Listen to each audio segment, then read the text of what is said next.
చిన్న ఈత కొడుతూ కొడుతూ కొడుతూ చిన్న పరిస్థితి ఏమిటి అని అంటే కనీసం తెల్లవారుజామున 5 గంటలకు తెల్లవారుజామున అంటే 5వ తారీఖున 4వ తారీఖున ఘటన జరిగితే 4వ తారీఖున సుమారుగా 2:30-3 మధ్యాహ్నం పూట బోట్ క్యాప్సైజ్ అయితే అక్కడ నుంచి మరుసటి రోజు తెల్లారు జూలై 5వ తారీఖున తెల్లవారుజామున కనీసం 7 గంటల కన్నా పొద్దున్నే కనీసం మనుషులు వస్తే కోస్ట్ గార్డ్ వచ్చిందంటే కూడా కనీసం 5-6 మంది బతికిందురు అని చెప్పి చిన్న చెప్తా ఉన్నాడు. కనీసం అంటే 5-6 మంది బతికిందురు అని చెప్తా ఉన్నాడు చిన్న. అంటే ఎవరు రాలా. చివరికి చిన్న ఒక చైనీస్ బోటుకు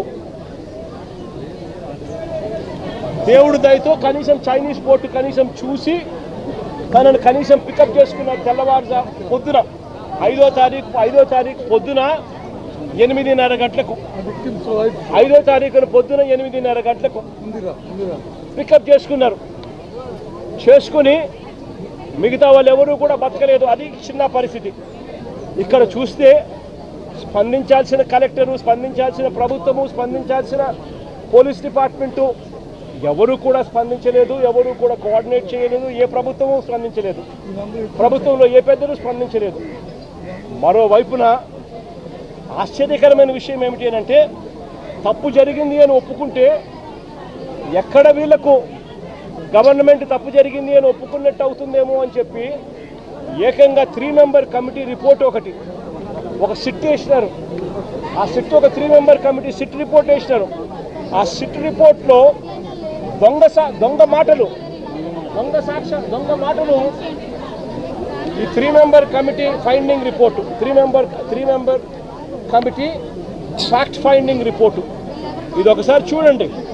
ఈ రిపోర్ట్ చూస్తే ఇందులో వీళ్ళు రాసిన మాటలు ఏమిటో తెలుసా? The families of the crew received information about the incident in the early hours of 5th July 2026 at around 5 AM. అంటే తెల్లవారుజామున వరకు కుటుంబ సభ్యులకి ఇన్ఫర్మేషనే రాలేదు.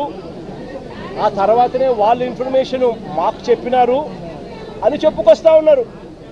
అంటే పగలే ఒక తప్పు నువ్వు చేసి నువ్వు కన్నా సరైన సమయంలో స్పందించి ఉంటే వీళ్ళందరూ బతికుండే వాళ్ళని తెలిసి స్పందించకపోవడం నీ తప్పు అయితే ఆ తప్పును కవర్ చేసుకునేదానికి నీ 3 మెంబర్ ఫ్యాక్ట్ ఫైండింగ్ కమిటీలో ఇలా తప్పుడు రిపోర్ట్లు రాస్తా ఉన్నారు అని అంటే అసలు ఈ ప్రభుత్వం అన్నది నిజంగా మానవత్వం ఉందా ఈ ప్రభుత్వానికి అని నేను అడుగుతా ఉన్నా.